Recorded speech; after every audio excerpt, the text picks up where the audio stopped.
Welcome to Neural Newscast. I am Jalen Price. And I am Carmen Alvarez. Today, Jalen, we are diving deep into some pretty significant diplomatic developments happening down in Palm Beach, Florida. Specifically, a 2-hour meeting at Mar-a-Lago that, honestly, could have shifted the entire trajectory of the war in Ukraine. Right. So President Donald Trump hosted Ukrainian President Volodymyr Zelenskyy this past Sunday. And afterward, Trump was very vocal, basically declaring that a deal to end the conflict is now closer than it has ever been.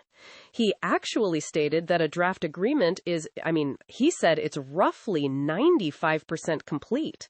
Though he did admit there are still some very thorny questions regarding territory that remain on the table. It is a striking claim, Jalen, especially when you look at the atmospheric details of the meeting.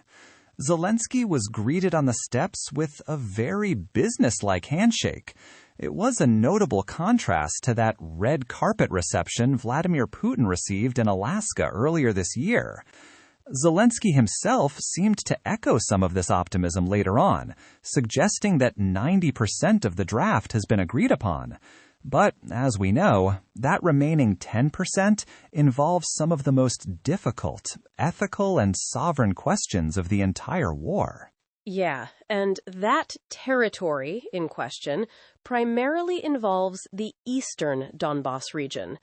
Trump acknowledged those issues, but he also expressed what I'd call a measure of sympathy for Russia's hesitation regarding a ceasefire. He actually said that one must understand the other side. This all came just hours after Trump held a lengthy phone call with Vladimir Putin, which he described as very productive. But while the rhetoric in Florida was focused on peace, the reality on the ground in Ukraine was, frankly, much grimmer. Just before this meeting, Kyiv was hit by an unprecedented aerial assault. We are talking more than 500 drones and missiles targeting the capital, killing 4 people and leaving 500,000 without power. When asked about these strikes, Trump declined to condemn them directly. Instead, he suggested that Ukraine has also made strong attacks, and that both sides are essentially engaged in the same behavior. Exactly, and that really highlights the primary tension for the Ukrainian delegation right now.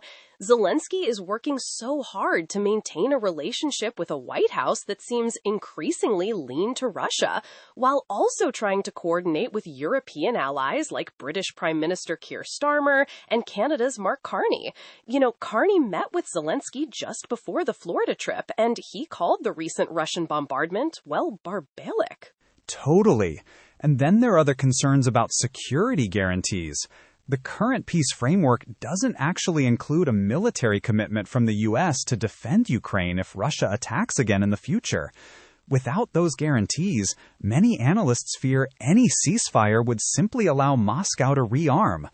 During the press conference, Trump was also asked about the Zaporizhzhia nuclear power station, which has been occupied by Russia since 2022. He suggested that Putin was no longer bombing the site, though the actual status of the plant remains a major point of international concern. It is a lot to juggle.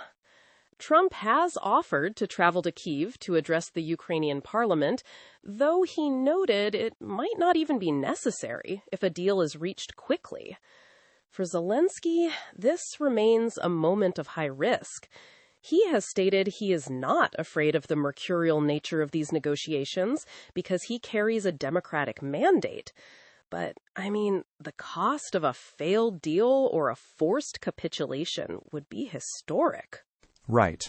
As the talks move into what Trump calls the final stages, the world is watching to see if this 95% completion can actually bridge the gap of that final 5%, which represents the very sovereignty of the Ukrainian state. We will certainly continue to track the legal and humanitarian developments of these peace efforts. Thanks for staying with us through this complex story. We hope you found this breakdown helpful. Neural Newscast is AI-assisted, human-reviewed. View our AI transparency policy at neuralnewscast.com.